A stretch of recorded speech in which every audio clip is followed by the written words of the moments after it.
By now, you already know your entire fantasy week can collapse between Friday and Sunday. You can build a 300-point lead all week and lose it in 3 nights if you're not prepared.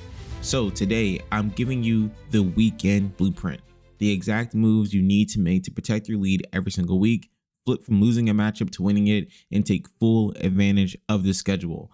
This weekend, we've got 10 teams playing on Friday and Sunday, another 10 teams playing on Saturday. There's no back-to-backs on Saturday and Sunday this week, but 4 teams do have a Friday to Saturday back-to-back schedule, and plus there are a few teams with 3 games and 4 nights.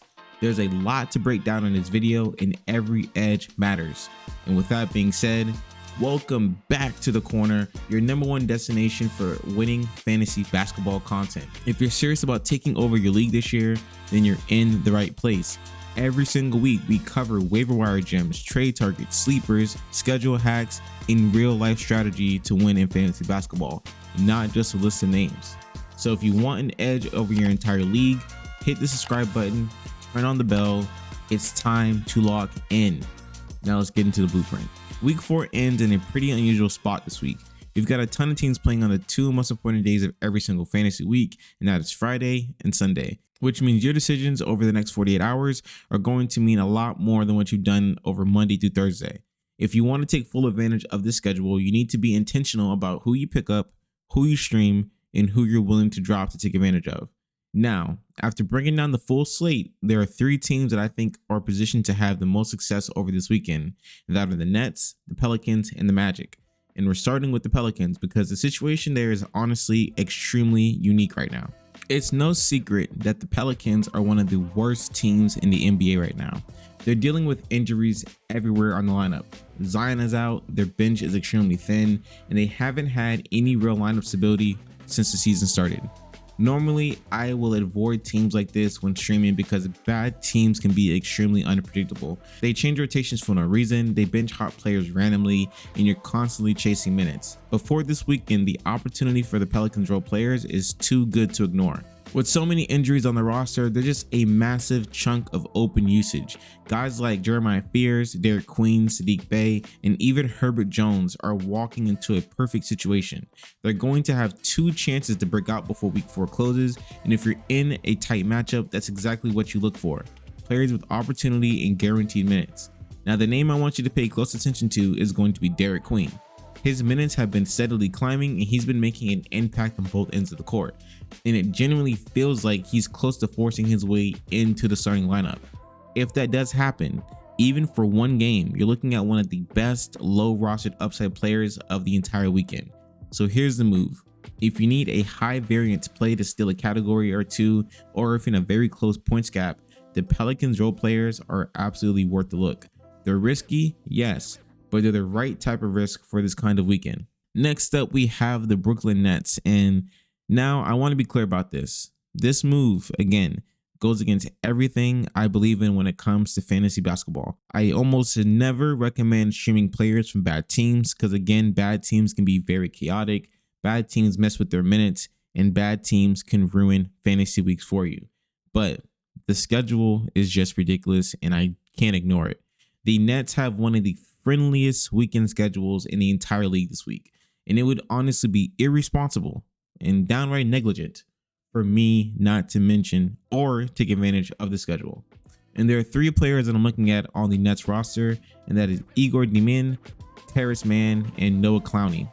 All 3 of these players have stepped up since Cam Thomas has went out, and they've been producing at a high level. Igor Dimin has shown real flashes as a scorer and a facilitator for the Nets. Yes, Terrence Mann has had a couple of really bad games, but overall he has been extremely efficient for the Nets. And then Noah Clowney, I mean, this guy has proven he can do a little bit of everything: rebounds, blocks, hustle plays, scoring in transition. He fills the box score almost every single night. In the matchups, now this is the most important thing. They play the Magic and the Wizards, 2 teams that have been getting absolutely shredded by guards all season long. And that means that D-Man and Terrence Mann could legitimately have ceiling games, and Clowney has a great chance to rack up defensive stats. As I'm recording this, Paolo Banchero just went down with a groin injury, and that just makes my conviction for the Nets players this weekend even stronger.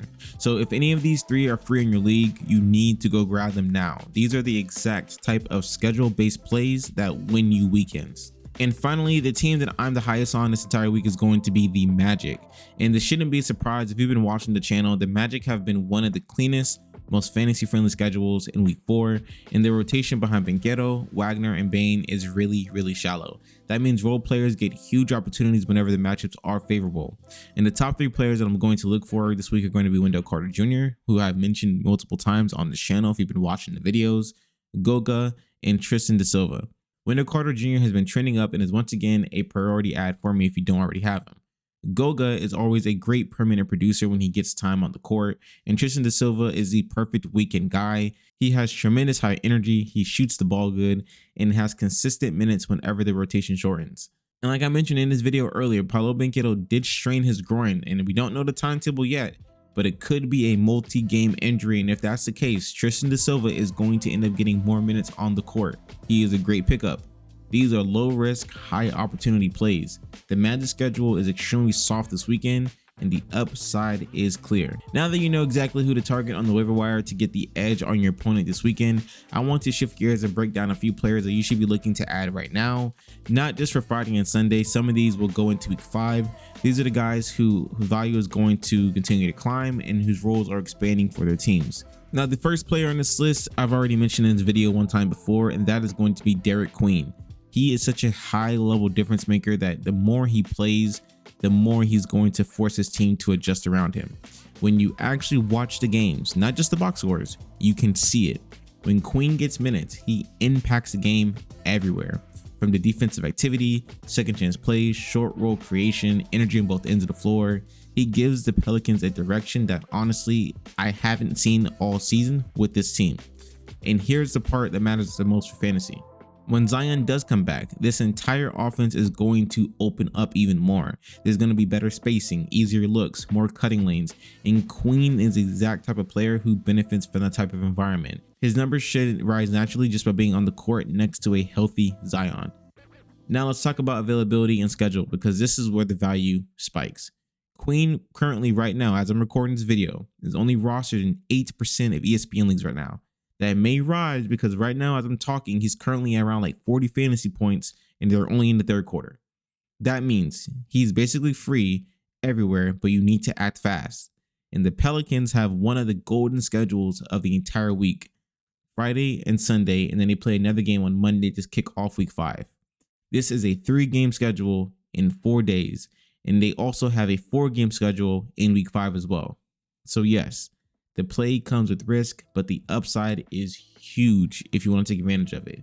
If his minutes continue to tick up, and all signs point towards that happening, Derek Queen could be one of the best fantasy pickups of the week and potentially a long-term hold, depending on how the Pelicans adjust their rotation. These next 2 players are 100% risks, but they're risks that I'm taking right now for my own team as well, and ones that I think are worth it if your roster is stable enough to handle a couple of quiet days. These players I'm talking about are going to be Isaiah Collier and Ace Bailey. I mentioned both of them before, and it looks like the breakout we talked about is finally starting to happen. Ace Bailey has officially been moved into the starting lineup for the Utah Jazz, and that alone makes him a must-add player in almost every single league out there. He started the season a little bit slow, but now that he's locked into that starting role, you should expect his numbers to trend upward every single outing. He's going to get real opportunity, real minutes, and real fantasy value. And you can already see that happening now in his last 3 games. Now the real risk comes in with Isaiah Collier, and it's not because he's a bad player or in a bad situation. It's just frankly his minutes. His minutes are starting to climb back up after he missed so much time with the hamstring injury. But with that still being said, Keontae George is still the starting point guard right now for the Jazz. That makes Collier more of a long-term upside play rather than a guaranteed producer right now. But still, based on the talent and the role he's working towards, he's absolutely worth a watch list spot in deeper leagues. You should add him. If you can afford a little volatility with your roster, these 2 could pay off big in the next coming weeks.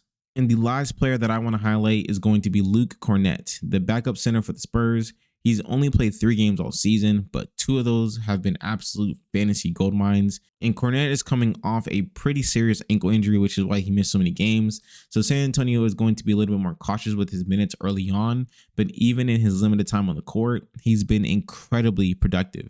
What makes Cornet interesting is his fit next to Wemby.